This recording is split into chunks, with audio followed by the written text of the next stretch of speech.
This is the 6th grade lesson for November 1st, 2016.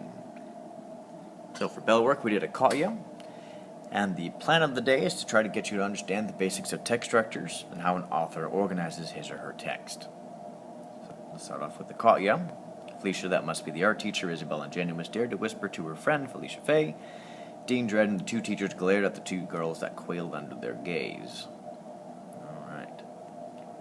Now, since it's dialogue, it needs to be indented in its own paragraph, and the next line doesn't have to do with Felicia Fay or Isabel ingenuous. Well, it has a little bit to do with them, but it's not the same idea, so that's why that is also its own line. Other than that, pretty much everything is pretty standard. You have the comma after the name, comma after the dialogue, and the number 2 had to be switched to TWO. Always remember that unless it's 100 or higher, it has to be spelled out. Okay? And the word quailed, unusual word here. It means shrink with fear. Okay? Few reminders. AR tests and reading logs. They're late as of this point. Okay?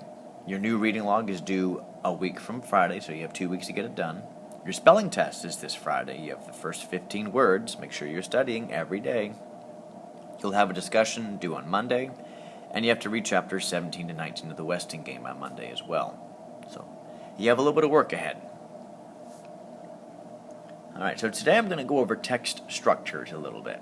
Okay? I'll read what's on the screen, and I'm going to go at a pretty decent pace.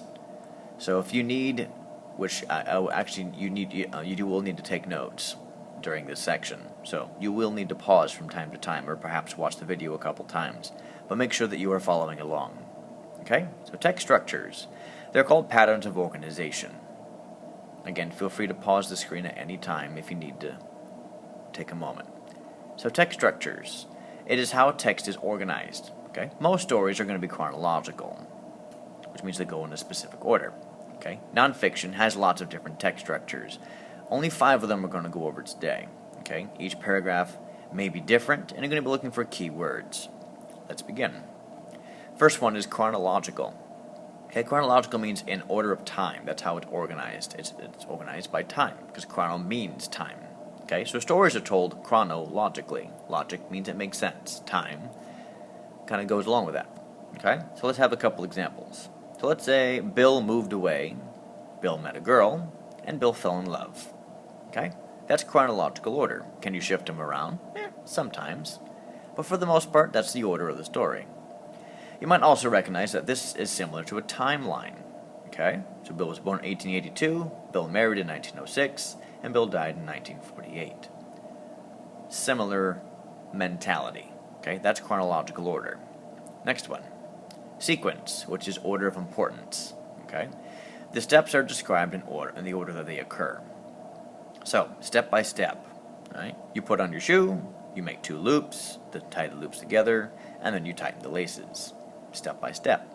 Okay? You might order them this way. Grab a toothbrush, wet the toothbrush, put toothpaste on it, brush your teeth, wash your mouth with water, and spit into the sink. Step by step. Okay? Sequence is pretty easy to identify. And it does not take place at any specific point in time. Cause and effect. These explain the reasons why something happened or the effects of something. Okay? There can be multiple causes for one effect. So say, for example, the effect is why the dog ran away. Well, no one was feeding it, no one was petting it, no one was loving it. Okay? So the text is not telling the story of the dog, it is telling why the dog ran away.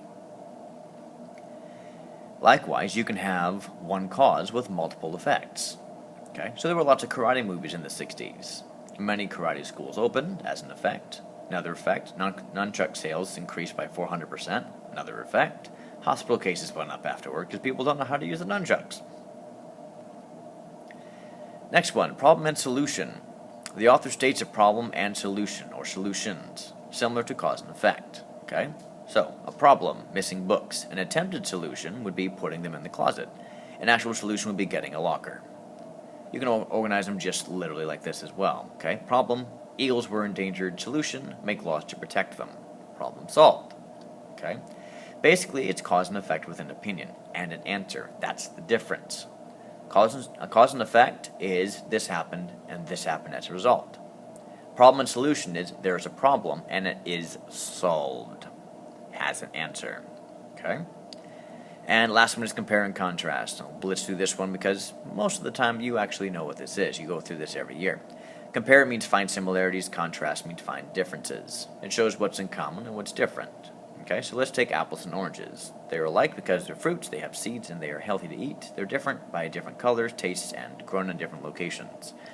So, a little bit of practice. You will need to turn this in, by the way. Okay, this was something for a grade.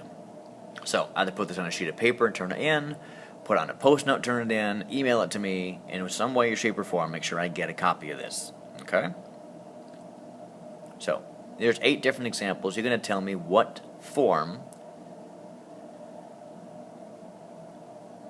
of text structure is being used. Okay? You're going to have to pause the screen so you can kind of read these on your own time. Again, there's 8 different ones. So pause the screen so you can read it. And then answer which type of text structure is being used on the slide that you're currently seeing and reading. Okay, so we're up to number 5 now. Number 6 is a little bit lengthier. So careful with that one. Okay. And number 7. And the last slide for today's slideshow is number 8.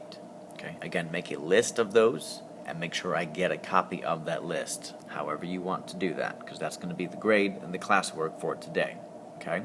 Again, please make sure you took notes on this particular section, and please make sure that you get those notes in a good place, a good safe place so you don't lose them, and get numbers 1 through 8 to me. Okay? Other than that, that concludes the lesson of the day.